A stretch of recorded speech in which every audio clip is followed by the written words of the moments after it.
But we got to dive in because our guest, as you can tell, has some incredible insights to offer. So Larry, why don't you introduce Jon and let's rock and roll. Well, I mean, I can't wait for this thing to start with Jon Ferrara. I met Jon.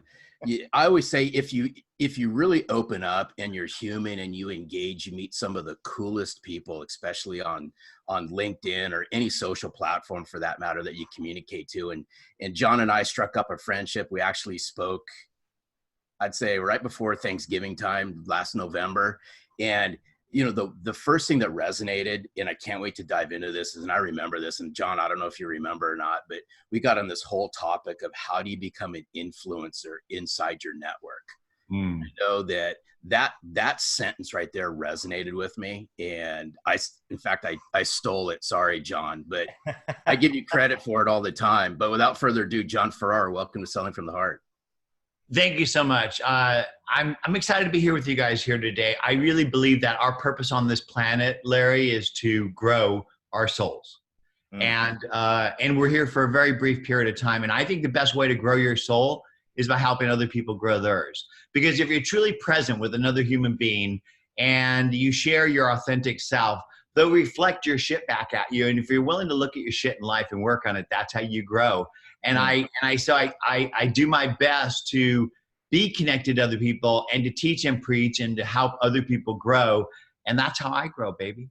Yeah, that's so good. Hey, Daryl, you know what's interesting? Just hearing just a couple things that Jon just said reminds me of Cody Bateman.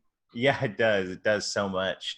Hey, Jon, I'm curious though, as we get started, and we're going to have a great conversation today, but you know the question that all of our guests get, and I'm really looking forward to hearing your answer to this. What does it mean to you to sell from the heart? Well, I think that it really keys into what is the purpose of connecting with another human being. Forget about selling. And I think that the whole purpose of connecting is to serve that other person. Because I think that if every salesperson entered into every engagement with the intent to help that person grow, they can't help but be successful, even if it means recommending another product.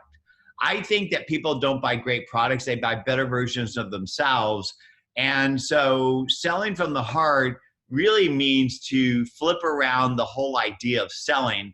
It's really a service. Service is the new selling.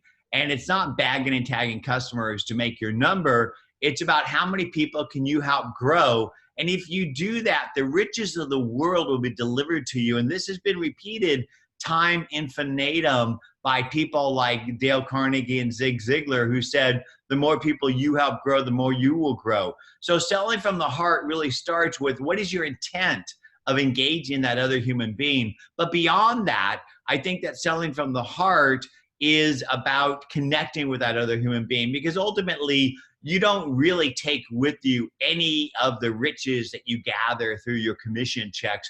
But we do take with you are the moments you've been truly present with another human being, the connections that you've made, the vibrations that you create. And that's all you leave are the ripples that you leave behind of that engagement. So selling from the heart means being truly present with that other human being, finding a way to connect with them. And I think we connect on the 5 F's of life: family, friend, food, fun, and fellowship.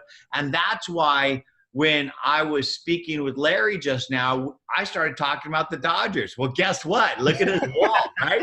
I used to teach salespeople, when you go in somebody's office, look at their walls, look at the books they read, the degree of the school they went to, the knickknacks they collect. All these things are the clues into who this person is and what their business is about. And if you share what you have in common with that person, you build intimacy and trust, which helps them to open up to you about their business issues, which as a professional you can then solve. But ultimately, business isn't about business. It's about people. People buy from people they like, know, and trust. And ultimately, you want to take that business relationship into a personal relationship, ideally. And in the old days, 100 years ago, 50 years ago, 10 years ago, we used to take people to our house, to the ball games, to the pub. And I think that we're getting, in this days of SDRs and bag 'em and tag 'em selling, it's all about friggin' orders. And it's not. It's about connecting with other human beings, finding ways to help them grow, and that's selling from the heart.